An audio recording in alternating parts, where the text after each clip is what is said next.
Hi everyone. I wanted to quickly review last week's chapters. For this week, we're doing 12, 13, and 14 for How to Steal a Dog. But let me just go back to 10 real quick.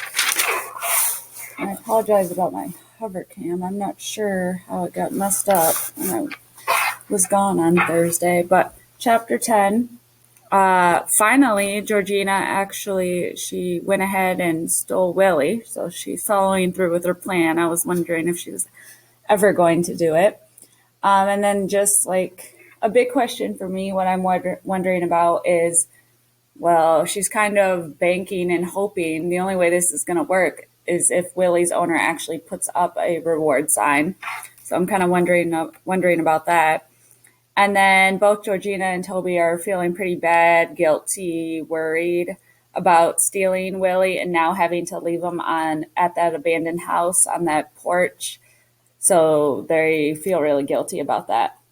And then, of course, with her plan, writing everything down, here's another thing that she forgot about. How did she forget about food and water for Willie? So that was 10.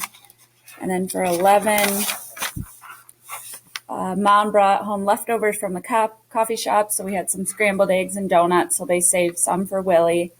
And then Georgina, again, is like super excited, waking up the next day to go check for a reward sign. And of course, there's nothing because Willie's only been gone for the night. And then Georgina, I don't know. I feel like she's really starting to get attached to Willie. And now I'm kind of wondering, like, will she end up wanting to keep him and not even give him back, even if there is a reward? So that's kind of what I'm thinking about. Okay, so chapter 12, here we go.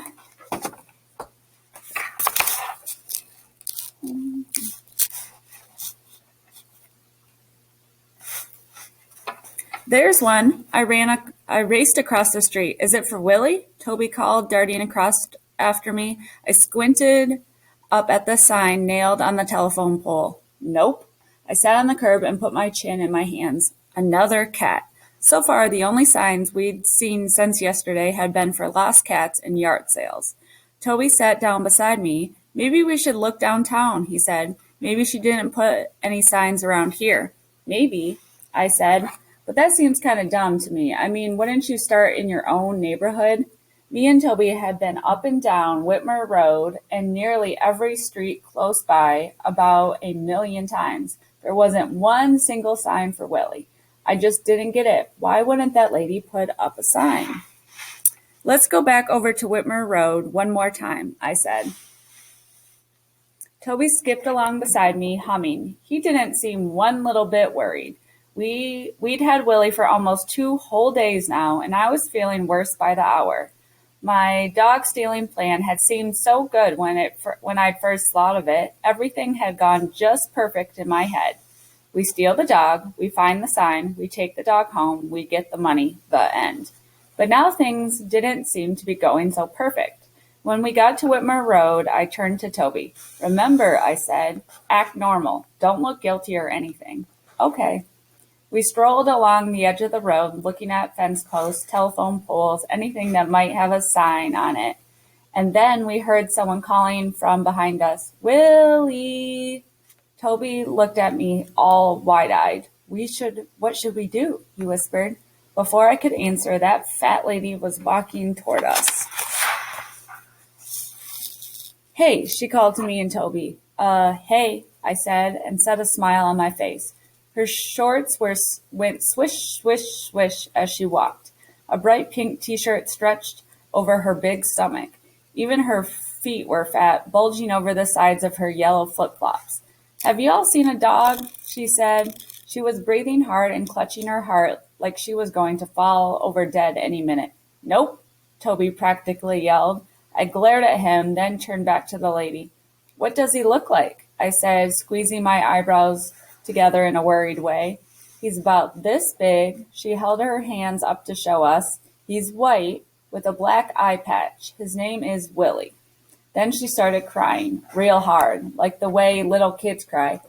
I'm sorry, she said, swiping at tears. I just can't even imagine where he could be. Maybe he ran away, Toby said. Before I could poke him, the lady said, "No, not Willie." Her face crumpled up and she had another full-out crying spell. I like, I like, I like to died when she did that. Well, that doesn't make any sense. I like to died when she did that. And then, as if I wasn't feeling bad enough, she said, what if something bad happened to him? Before I could stop myself, I said, "You want me and Toby to help you look for him?" She sniffed and nodded. "Would you?" "Sure," I poked to Toby. "Right, Toby?" He nodded. "Yeah, right," he said. The lady smiled and pulled a tissue out of the pocket of her shorts. She blew her nose, then stuffed the tissue back in her pocket. Strands of damp hair clung to her splotchy red cheeks. "Do y'all live around here?" she said. Me and Toby looked at each other. Sorta. I mean, yeah, we live over that way." I pointed in the direction of the street where our car was parked. That wasn't lying, right? "I live right here, right there." She pointed to the house. "I'll show y'all Willie's picture, okay?" Me and Toby followed her up the walk to the house. At the door, she turned and said, "My name's Carmela, by the way, Carmela Whitmore." "I'm Georgina," I said. "That's my brother Toby." "I'll be right back," she said, then disappeared into the darkness of the house. I pushed my face against the screen and peered inside. My stomach did a flip-flop. I pressed my face closer to the screen to make sure I was seeing right. I was. The inside of that house wasn't one little bit like I had imagined it would be. Ever since I'd first laid eyes on 27 Whitmer Road, I pictured rooms with glittering crystal chandeliers and fancy furniture. I imagined a thick, silky carpet covered with roses and paintings on the walls, those fancy kind of swirling gold frames like in museums. I'd even pictured a servant lady bringing in tea and cookies on a silver tray. But what I saw when I peered through that door was a dark and dreary room filled with bursting with all kinds of junky stuff. Piles of newspapers and clothes, boxes and dishes, no chandeliers, no fancy furniture. Carmela came out of the back room carrying a small silver picture frame. "Here's Willie," she said, joining me and Toby on the porch and handing me the picture. There was Willie looking out at me from the silver frame, smiling his doggy smile. "He sure is cute," I made myself say, but my voice came out real quiet and shaky. Carmela nodded and wiped at tears. "He's the cutest dog you ever saw," she said, "and smart. Talk about smart." She smiled down at the picture in my hand. "He can count. Can you believe that?" "Really?" Toby said. Carmela nodded. "Really, with his little paw like this." She pawed the air with her hand. "Maybe he got lost," Toby said. Carmela shook her head. "Maybe, but it's just so unlike him. He knows this neighborhood real good. And everybody knows him." She took the picture from me and dropped it into a rocking chair. "I can't figure out how this front gate got open," she said. "Maybe the paper boy or something," I said. "Nah, he just flings it up here on the porch." She looked out at the street. "I'd driven everywhere I can think of. I called the animal control officer. I talked to all my neighbors. I just don't know what else to do." Then she started crying real hard again, and I had to look down at my feet. I could feel Toby fidgeting beside me. "Why don't you just put up some signs?" I said. Carmela looked up. "Signs?" "Yeah, you know, lost dog signs." "Well, stupid me," she said. "Of course I should put up some signs." "Me and Toby can help," I said. "Right, Toby?" "Right," Toby grinned at Carmela. "That would be great," she said, pushing herself out of the rocking chair with a grunt. "Y'all want to come inside?" Toby looked at me with wide eyes. We weren't supposed to go in somebody's house unless we knew them real good, but Carmela seemed okay to me. "Sure," I said. "Come on, Toby." I pulled on Toby's t-shirt. When we got inside, I looked around to see if Carmela's house was really as bad as it had looked from out on the porch. It was. A big lumpy couch covered with a bedspread and piled with clothes and newspapers. A coffee table littered with soda cans and dirty dishes. A card table with a half-finished jigsaw puzzle. Shelves built into the wall were jammed with ratty-looking books, piles of papers, an empty fish tank, and a bowling trophy. Instead of the rose-covered carpet I had pictured, the wooden floors were bare and worn, and nearly everywhere I looked there was a dog toy all chewed up and loved. That almost broke my heart and made me tell Lady Carmela everything. But of course I didn't. My head was swimming with so many mixed up thoughts I couldn't get myself to say anything. Carmela shuffled over to a cluttered desk and rummaged through a drawer, then pulled out some paper. She took a red marker out of a mason jar on the desk and stared down at the paper. What should I say? She said. How about lost? Little black and white dog named Willie, I said. And then put reward, Toby said. Darn, how come he had to go and say that? I was going to ease into that part, but it was too late now. Reward? Carmela looked kind of confused. I jumped in there before Toby could. Yeah, I said. That's a good idea, just to make it so people notice and stuff. You mean like money? Carmela stared down at the paper on the desk. Yeah, money, Toby said. I shot him a look. I wish he'd hush up and let me do the talking. Yeah, money, I said. That would make folks try real hard to find Willie. Gosh, Carmela said. I don't know. She pressed her lips together and kept staring down at the paper on the desk. Then she looked up at me and Toby. How much money? She said. $500, Toby blurted out. $500? Carmela kind of swayed a little bit, like she was going to fall right over. I haven't got that kind of money. You don't? I said. She shook her head. Then how much reward could you pay? I said. Well, I was thinking maybe like $50. $50? That wasn't nearly enough. I felt Toby watching me. My mind was racing, but before I could think of what to say, Carmela sank down onto the lumpy couch with a whoosh. Then she shook her head and said, I guess that's not very, very much, huh? Well, maybe you could get some more, I said. Carmela looked down at her lap. Little beads of sweat formed on her upper lip. I could ask for some extra hours at work, she said, but that won't help much. Then she snapped her fingers. I know what. I'll see if I can borrow some money from Gertie. Yeah, Toby said. Then he added, Who's Gertie? My sister. Is she the one who owns the street? I said. Carmela chuckled. Lord, no, she said. She teaches school over at Fayetteville. Then who owns this street? I said. Your daddy or somebody? What do you mean owns this street? Carmela frowned at me. I just figured since your last name is Whitmore and... Oh, Carmela said. You mean 'cause this is Whitmer Road? I nodded.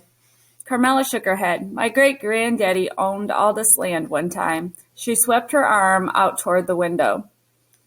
He built this house with his very own hands, brick by brick, she said, and had a big old farm that went way on out there past the highway. I looked out the window toward the highway. A bad feeling was starting to fall over me. Maybe I'd gotten this whole thing wrong. Maybe Carmela wasn't rich after all. What happened to the farm? I said. My granddaddy tried to keep it up, but it just got away from him, she said. I guess he wasn't much of a farmer. She shook her head as she gazed out the window. By the time my daddy got this house, she went on, the only thing left on the family farm was this little yard and our name on a street sign. Maybe your daddy could give you some money, I said. He died 8 years ago, Carmela said, and my mama the year after that. Then Gertie moved away. She looked down at the picture of Willie she was still holding. All I got is Willie, she said.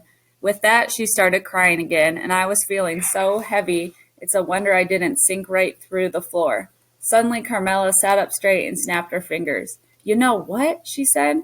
Me and Toby waited. I'm going to call Gertie and borrow some money, she said. Shoot, I'd pay $1 million to get Willie back if I had it. $1 million? Toby said. She nodded. Yup. Then she added, if I had it. So me and Toby watched her make the first sign. Lost. Little black and white dog named Willie. $500 reward.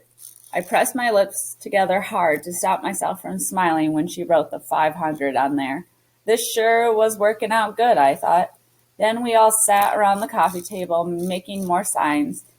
When we had a bunch, Carmela said, There, That ought to do it. You want me and Toby to put some up now? I said. Carmela frowned down at the sign in her hand. Well, I kind of feel like I ought to wait till I have the money, you know. How long is that going to be? Not long, I hope, she said. I'll call Gertie tonight. She looked down at a dog toy on the floor, a chewed up rubber slipper. She wheezed a little bit as she bent to pick it up. I think I'll go drive around some more, she said, running the slipper over and over on her lap. I can't hardly stand to think about another night without Willie. We'll come back tomorrow, okay? I said. Carmela nodded. Okay. Me and Toby watched Carmela drive away, then raced back to our car to get some food scraps for Willie. I put a biscuit and half a grilled cheese sandwich in a grocery bag, then rummaged through the stuff in the trunk till I found a towel for Willie's bed. Okay, I said. Let's go. Willie sure was glad to see us. He wagged and yipped and carried on. When we got to the porch, he jumped all over us, licking our faces and all. When I opened the grocery bag with scraps, hold on. Where was I? When I opened the grocery bag with the scraps, he liked to went crazy. That doesn't make any sense either. He went crazy. He gulped everything down, then licked the bag till there wasn't one little crumb left. I put my arm around him and laid my head on top of his. I promise I'm going to take you home, okay? I said. I pulled him onto my lap and stroked his back. He laid his head on my knee and sighed. He looks kind of sad, Toby said. I looked down at Willie. Don't be sad, little fella, I said. He lifted his doggy eyebrows, and I could see what he was thinking right there on his face. Then the tears that I'd been trying to hold back for so long came spilling out. What's the matter, Georgina? Toby said. How could I answer that? Should I start with the big red F on the top of my science test today, or should I just jump right into how mean our daddy was to leave us in this mess? And then should I move on to how bad I felt to live in a car while my best friend went to ballet school with somebody better than me? Then I could add the part about Willie, how here we were with this cute little dog who never hurt anybody, and now he was all sad and probably scared too. And then there was the Carmela crying and missing her dog so much, and right in the middle of the sorry mess was me, the sorriest person there ever was. When Mama got off work that night, we drove over to Walmart. I waited in the car while her and Toby went inside. I pulled out my notebook and read my notes on how to steal a dog. It sure sounded easy when I read through it. I turned to a fresh page and wrote April 20. Step 6. When you find some signs about the lost dog, take him back to his owner, get the money, and you are done. But I drew a big circle around the word but. Then I wrote, if there are no signs, you will have to find the owner of the dog and help them make signs.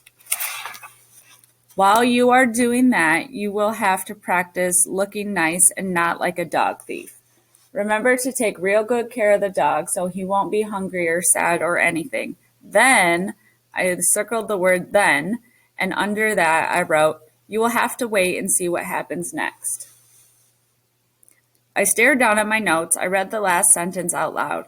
After thinking and worrying half the night, I decided that's what I'd do. Just wait and see what happened next. And that is the end of chapter 12. Bye, guys. Have a great day.